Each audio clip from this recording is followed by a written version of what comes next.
Salam sejahtera saudara dikasih Tuhan Yesus Kristus.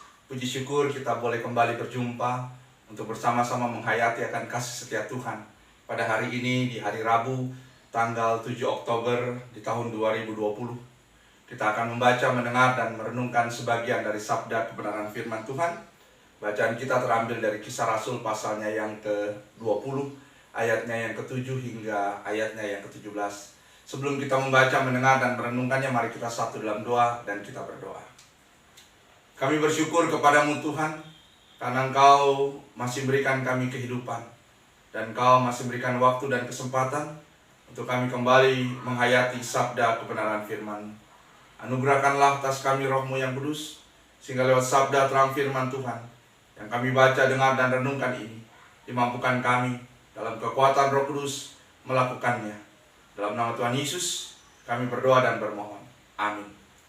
Saudara-saudaraku dikasih Tuhan Yesus Kristus, Kisah Rasul pasalnya yang ke-20, ayatnya yang ke-7 hingga ayatnya yang ke-12, yang menjadi kelanjutan daripada sabda kebenaran firman Tuhan, di mana dari terang firman Tuhan ini berkisah tentang satu perjalanan yang dilakukan oleh Paulus ketika dia melanjutkan misinya, menyampaikan kabar kebenaran, menyampaikan kabar keselamatan, menyampaikan berita sukacita yang telah ia terima lebih dahulu. Dan berita sukacita ini, kabar keselamatan ini hendak dia bagikan menjadi berkat dalam hidup bersama dengan orang-orang lain. Saudara dikasih Tuhan Yesus Kristus, kita tahu bahwa Paulus ada seorang rasul yang begitu gigih untuk senantiasa menyuarakan suara Tuhan, menyampaikan suara kebenaran.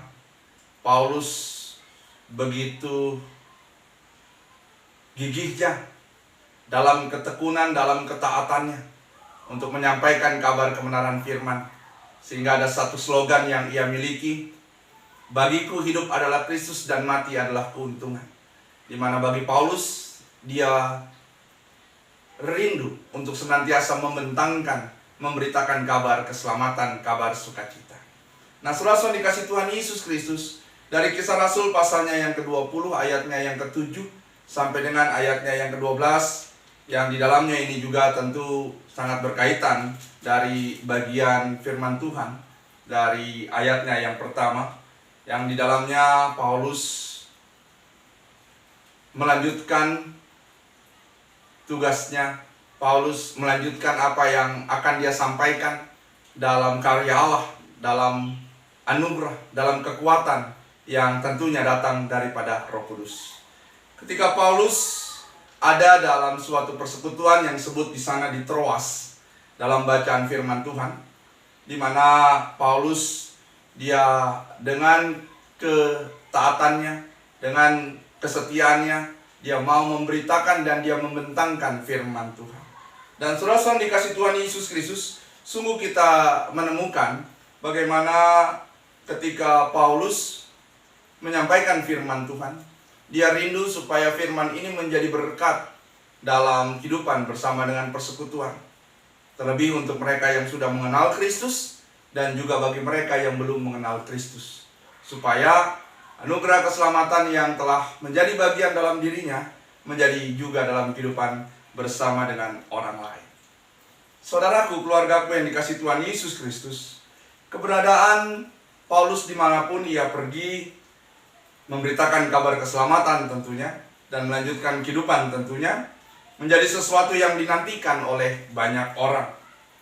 Di mana Paulus menjadi sosok yang sangat fenomenal kala itu.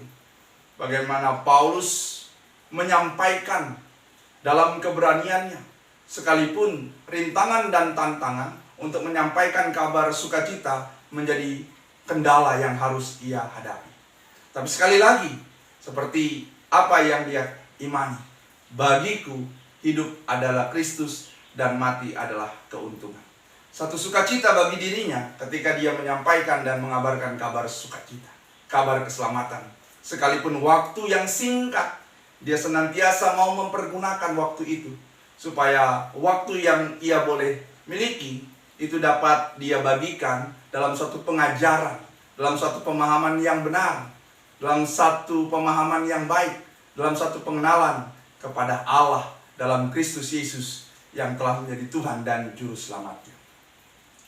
Keluargaku, saudaraku dikasih Tuhan Yesus Kristus, Kisah Rasul pasalnya yang ke-20, dimulai ayatnya yang ke-7 sampai dengan ayatnya yang ke-12. Di sana berbicara ketika Paulus mengabarkan kabar firman Tuhan dalam sekelompok orang, di mana saat itu ia mengajar, ia memberitakan, ia mengabarkan kabar keselamatan, dan di dalamnya juga ia membuktikan bahwa kuasa Allah, mujizat Allah itu tidak pernah pudar. Mujizat Allah ada dalam hidup orang yang beriman, dalam orang yang percaya kepada Allah tentunya.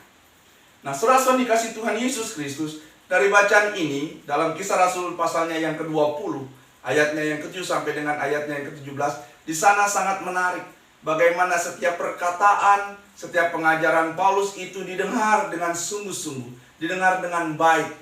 Dan ini yang terjadi dalam pribadi seorang pemuda yang dikatakan di dalam bacaan firman Tuhan kita, yaitu yang terdapat dalam Kisah Rasul pasalnya yang ke-20 di dalam ayatnya yang ke-9.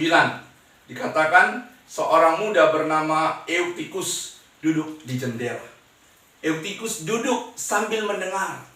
Dia menghayati akan apa yang disampaikan oleh Paulus, sehingga dikatakan dalam penghayatannya lalu dia tertidur, dan dikatakan di sana dia terjatuh, dan orang banyak heboh, orang banyak ada, dan mereka mengatakan bahwa Eutikus mati karena terjatuh ketika ia mendengarkan apa yang disampaikan oleh Paulus. Tapi saudara-saudara dikasih Tuhan Yesus Kristus, apa yang dilakukan oleh Paulus? Dalam ketenangannya, dalam ketekunannya, ia menghampiri Eutikus dan dia mengatakan bahwa Eutikus ini masih hidup.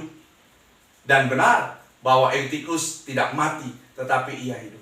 Ini mau mengatakan sekali lagi bahwa keberadaan Paulus yang di dalamnya dia datang untuk menyampaikan kabar baik, kabar keselamatan, dan dia menyatakan kuasa Allah, mujizat Allah itu terjadi. Terjadi kepada siapa? Terjadi kepada orang yang rindu membuka diri, orang yang rindu untuk mendengar, orang yang rindu untuk senantiasa disapa dan menyapa akan sabda kebenaran firman Allah. Keluargaku, saudaraku dikasih Tuhan Yesus Kristus, dalam waktu yang singkat yang dimiliki oleh Paulus, dia berupaya mempergunakan waktu itu. Dia tahu bahwa ada waktu di mana kesempatan ini menjadi sesuatu yang sangat berharga bagi dirinya untuk menyampaikan firman Tuhan.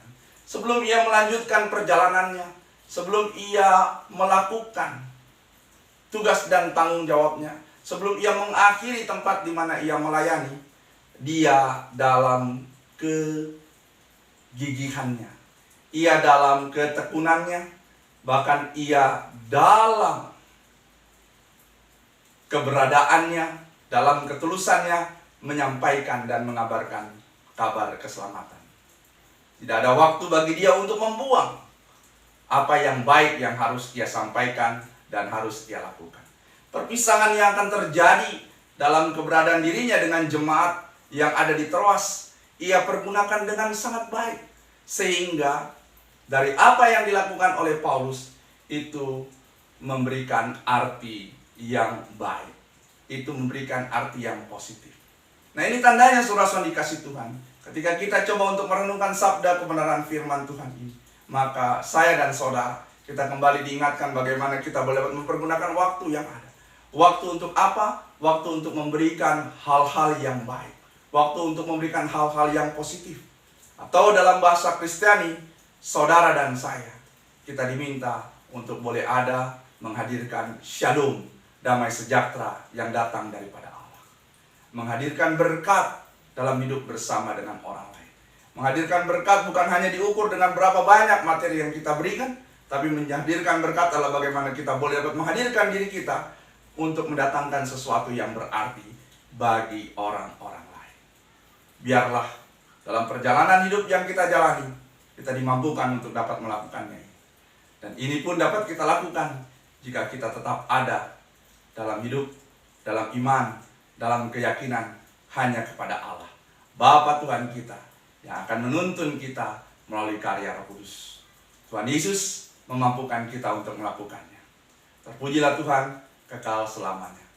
Amin. Mari kita berdoa.